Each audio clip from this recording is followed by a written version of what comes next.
Thank you very much. It was really very, very interesting and fascinating for me to be here the past 2 days and to flit around between the different panels. So, discourse theory can be seen in two different lights. As a specific subdiscipline, focusing mainly on the analysis and decoding in socio-political language, and there's one particular approach, even technique, among many, through which to reveal and fine-tune forms of human communication that are of central interest in disciplines such as political theory, cultural studies, media studies, sociology, anthropology, and of course linguistics. And in one of my areas of interest, ideology studies, it is a useful tool to help in identifying various discursive patterns that saturate political thinking. Indeed, the intersection between discourse analysis and ideology is a complicated one. As conventional critical discourse analysis holds to an ideologie critique view of ideology, while mainstream ideology research, although accepting that variant as a significant genre, has moved on to try and shake off the pejorative, manipulative, and covert interpretation of ideology as the only one in town. Of course, discourse analysis and critical discourse analysis are focused on power in language and the power of language, two very different things. And the study of ideology shares that perspective in seeing ideology primarily as a competition over the control of political language. But power and control are not negative phenomena per se. Social life is impossible without constructive power, organization, and direction. And the concept, say, of empowering, for example, was given a positive connotation by feminists at least 50 years ago. And that, of course, is not all, for within the field of discourse analysis is another genre with which you may be familiar, and that is, broadly speaking, the Laclauian school of discourse analysis that began as the ideology in discourse analysis program at Essex. So I'm never sure whether I should call this the Laclauian school or the Essex school, whether it's a person or the institution, but this in itself is, I think, one of the problematics. I'll return to this shortly when because it gives me license to interrogate the use of ideology in discourse studies. Put differently, some practitioners of discourse may need to fine-tune their overwhelmingly disheartening and suspicious attitude to language, and there's no principal reason why normativity cannot be reversed in order to track solidarity, binding utterances, assumptions about inherent equality, implicit support for democratic processes, and so on. Alternatively, detoxifying scholarly attributes to political discourse can be achieved mainly by offering a clearer distinction between a normative, judgmental, analytical framework and a more distant, interpretative reading of socio-political speech acts that may identify patterns of functionality, of adaptation, of innovation, of ideational evolution, or of cultural typicality. And I may have missed something, but nowhere in the past 2 days did anybody in my presence use the word interpretation, which I think is an important word in our disciplines. So what is undisputable is that language carries considerable responsibilities towards the societies that coin and that circulate it. But what is politically, rather than ethically legitimate, may equally refer to broad acceptance and usage of public discourse, irrespective of its moral relevance. And of course, few discourse analysts would actually insist on the transparency of language, and one of its key characteristics is precisely the inevitable gulf between what people say and mean and the manner in which their messages are heard or read or understood. And that also connects to reception theory, which, again, I didn't hear about in this forum. So transparency obviously lies in the honorable intentions of discourse theorists and scholars but cannot necessarily be a feature of human expression, even with the best will in the world. We cannot transform the world in that way. So at the very least, problems of translation will, within the same language, will put pay to that ambition. Now, discourse analysis vacillates between the intentional and the unintentional, which is as it should be. Ambiguity, indeterminacy, and vagueness are vital attributes of language. And that distinguishes it from certain genres of political philosophy, in which I've struggled for many, many years in Oxford. Some of my colleagues are very hardcore Rawlsian philosophers, that aim at conceptual precision. Precision is a dirty word in my lexicon. A layered approach to meaning is central to discourse analysis. But that means, to my mind, that means maximizing information wherever you can find it to be extracted from texts and utterances by filtering them through a range of parallel interpretative frameworks, rather than leaving discourses orphaned from any number of contexts in which they may make sense, or, for instance, only applying Lacanian paradigms to laying them bare. And moreover, decontextualization is a risk that is matched by selective contextualization. And it's quite common when a researcher is keen to pursue or to press a particular normative argument. But then we also know the study of text, the venerated classic mirror into the human mind, and I confess, as you can see from the absence of machinery around me, that I'm a logocentric. The study of text has been overtaken, though not eclipsed, by paying attention to other modes of human communication. And I have always given the classic example of parliamentary debates, the hands up in the UK, which misses out on really all the important and vital mood music of anger, impatience, disdain, the performative mood music of if looks could kill, lip curling silently and sullenly staring at the floor, waving one's arms or failing to catch the speaker's eye, which is a fine art, both of trying to catch it and of the speaker avoiding your gaze. And these are vital things, and the statistics, for example, of corpus linguistics simply can't capture half of what is instructive about discourse when it moves beyond the verbal. No doubt the allure of easily run search machines is very compelling, but the conclusions they produce are on their own, I stress, on their own, intellectually unchallenging, and should not be seen as more than a basic frequency and categorizing device at the service of something more profound. And of course, you all know this, but I think, nevertheless, I feel the need to say this. Maybe not everybody knows this. So while human communication may not have changed in principle for a very long time, its technologies have changed. And that stretches the notion of discourse as a means of mutual exchange of symbols and information. That's one of the things I've enjoyed most about listening to all of you the past 2 days, because what is especially exciting about recent discourse studies are the huge strides made in partially readjusting logocentrism, the recognition of discourse as visual, the tools for which are still in their infancy, addressing the rise of digitalization and social networks, the revitalized interest in rhetoric as an indispensable discursive feature, the complex issue of annotating emotion and modalities of expression, and of course the introduction of performativity. All much more difficult to tackle than words. We've been trained in how to cope with words. Our careers, our university education from kindergarten onwards, actually, it's all about how to handle words. And only a few of you are experts also in how to handle performativity or handle visual symbols. So there's some way to go. And I'm not saying that that people, individuals, don't have the capacity here, but as a whole, the profession is far more advanced in studying words and in studying the other aspects, although the other aspects are beginning to catch up.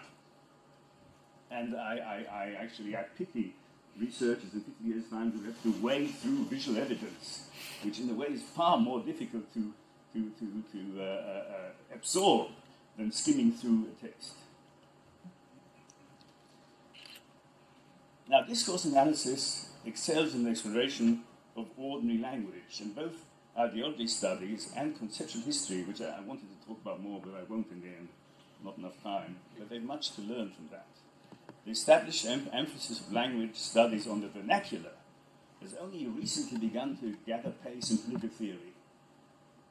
When I taught it to undergraduates for 35 years, it was a mad rush from one genius to the other.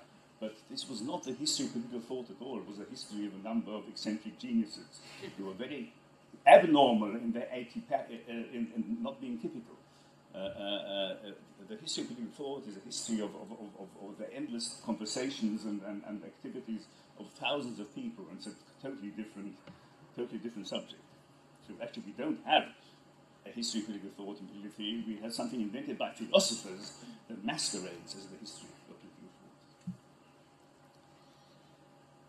thought. Now, all these issues touch both on the extent and the complexity of the kind of communication that will or should engage our interest.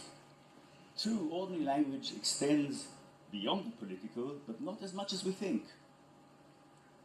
In almost every human interaction, there will be a political element pertaining to organizing and coordinating activities, to persuading people of the correctness or wrongness of an argument, to prioritizing some desirable consequences over others, or to appealing to sources of authority, legal, tribal, religious, scientific, historical, natural, so to legitimate social arguments. Now, discourse analysis is very good at exposing some of our political transactions, but it still needs to develop a sharp eye, or perhaps a keen ear, for exercising the scholarly judgment needed to allot the appropriate weight to this political discourse or to that political discourse, and to identify more precisely what political thinking and discourse entails.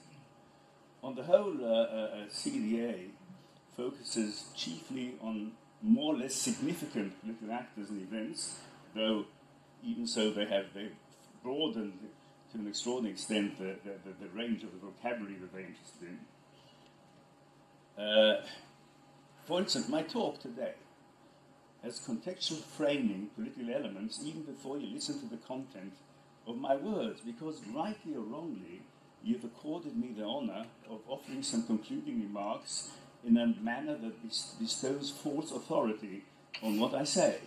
Just by standing here, elevated in front of you, you have already created a political situation. To your horror, no doubt.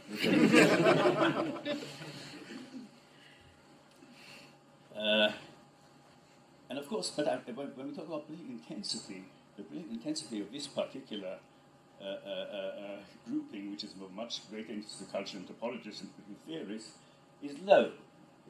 Whereas that of President Maduro ordering the defense of his regime would be high. But whatever example you take, it exposes the fiction of depoliticization as meaningless as de-psychologization, and post-political as meaningless as post-economic. To my mind, those concepts do not make sense.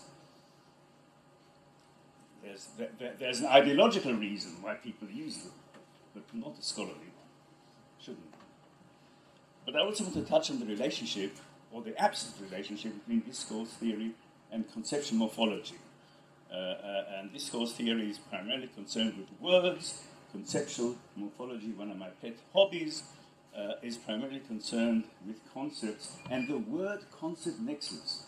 And I've been confused over the past few days in trying to find out the distinction between signs, signifiers, symbols, and concepts.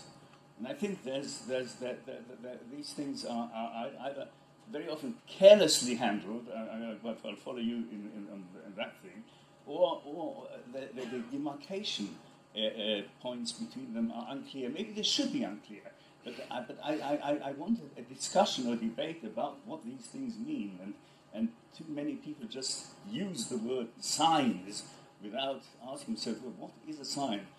A photograph? Is it a symbol? Is it a representation? I don't think it's a sign. Is it a signification? Who knows? I don't understand this. So, I think the dual aim of conceptual morphology. I mean, I will say one word about empty signifiers. The curse of this conference.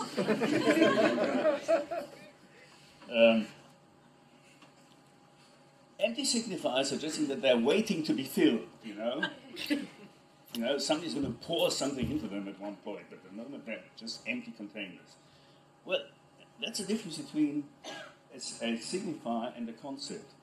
A concept is not empty, it is always already a complex association of conceptions. Concepts have conceptions, different conceptions, and they're always there. The choice of the analyst is to decide which of the many conceptions of a concept to highlight and which to leave out of the concept. So you have a pile of spare parts, so to speak, of conceptions. You use some and you don't use others, and that really is the way that concepts develop and are assigned differential weight. I return to this notion of giving weight to pronouncements, to sentences, to words. It's the different weight that is a crucial aspect of looking at conceptual morphology and a discourse analysis.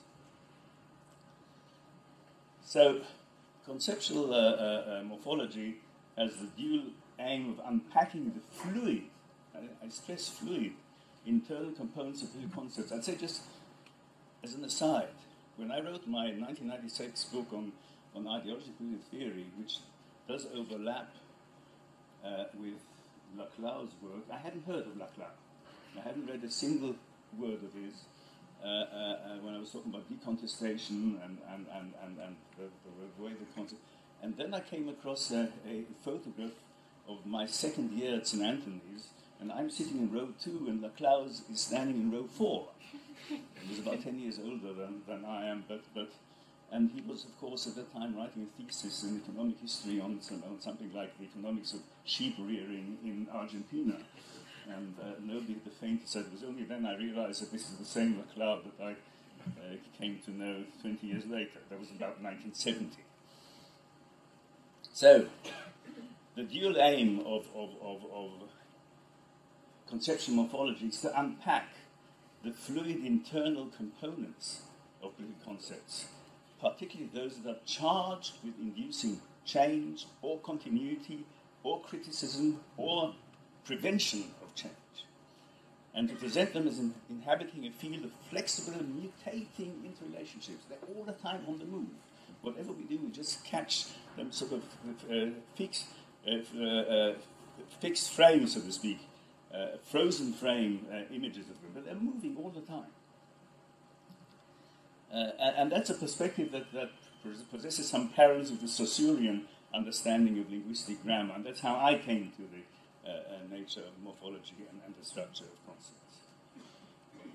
And crucially, whether it's the political words employed by an ideological family are often handled so as to finalize and decontest, concepts are notably boundary lacking, or at least boundary porous.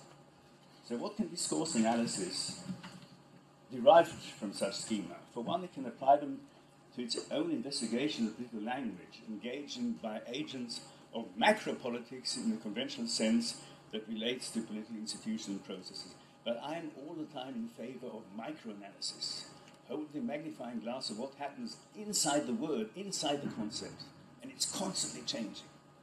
And you can either trace it over time, over space, comparatively, but you can't just handle it without looking at the fine print. When I say you, I'm not saying you, I'm saying you in the general sense of you. If there is a general sense, you now tell me that this is the wrong signifier. Now this also means examining the relationship between words, not only as word collocations, which are subject to corpus analysis, but as intimating complex conceptual intertwinings and mutating affinities. Take, for example, colloquial word collocations derived from particular ideological families, which, like law and order, which rolls indiscriminately of people's tongue. So there's sex and violence, but that's another issue entirely. So the challenging question is, in which ideational backgrounds justify, or at least account for their pairing of law and order?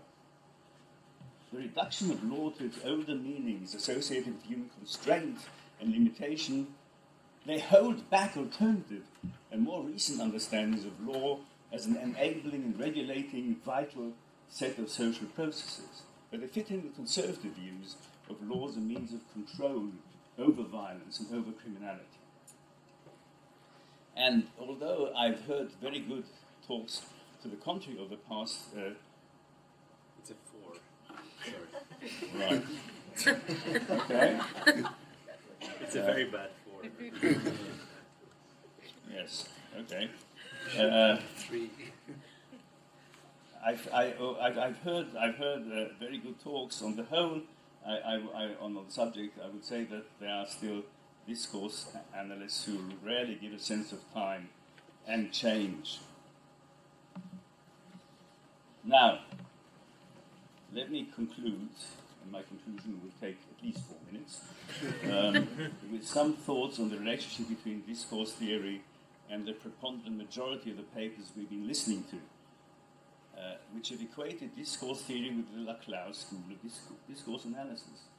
Now, Jason Glynis, who's somewhere here, I hope, are you? Yes, in the back. Hello. I'm name dropping now. Once published a wonderful article in the Journal of Political Ideologies called The Grip of Ideology, which referred to Lacan. Well, I discern here the grip of Laclau, not of Lacan. A theory of hegemony that has come itself to exercise nigh hegemony on discourse theory. Now, many of you are third-generation adherents to that school, which has produced for over 30 years a superb flowering of theory, major insights into political ideological communication, extraordinary synergy between post-Marxism, Lacanian psychoanalysis, modes of articulation, sedimentation, oh, wonderful magic words, found at all linguistic levels. But that, I feel, has sometimes been at the cost of intellectual introspection and self-imposed boundaries. Take the highly evocative term political logics, which Jason and David Howarth have put to excellent inventive use, which refers to rules, grammars, conditions that make practices work through equivalences. Another word I'm not happy with, equivalences. I think one could look at some sort of a combination or proximities of ideas, but equivalences is far too strong a term. But let's forget this. I'm pressed for time. But are there not many other things that discourse analysts of the next generation can ask about the logics or the patterns, a word I prefer, but it doesn't really matter, of the political? To which complex phenomena can we sensibly assign the qualifier political? In which ways can discourse theory throw light on the crucial ranking and prioritizing functions of the political? What are the typical structures of argument that are employed to advocate persuasive forms, say, of sovereignty? Which thought practices fail and which succeed in constructing appealing visions of social futures? Does it make a difference to which levels of social interaction we assign them? High language or low language? What makes a discourse specifically political rather than macrostructurally political? And how fluid or permeable are boundaries, and how over-schematic are binaries? And all of these are problems, which you talk about ways forward. I think those are ways forward. And equally concerning by its absence in any proper engagement is any proper engagement with ideology. now I come to another one of my pet concerns.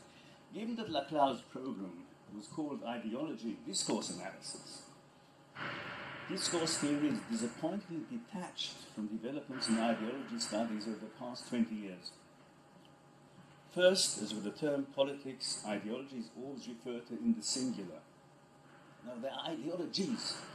And when I wrote my 1996 book, Ideologies in Political Theory, I deliberately called it ideologies, in an attempt to move away from this singular, monolithic understanding of what ideology is, as it were, an undifferentiated monistic phenomenon, which is the heritage of Marx and Engels, who were completely uninterested in the small print of ideology because they were engaged in unmasking and not in decoding. And you are actually engaged in, rightly so, in decoding. So current discourse analysis rightly regards ideology as something significant in its own right, and that is wonderful. But it's too often understood as wedded to a form of dominance or phantasmic logic. That is part of the story, but it's very far, very, very far from the entire story of what ideologies are and what they do.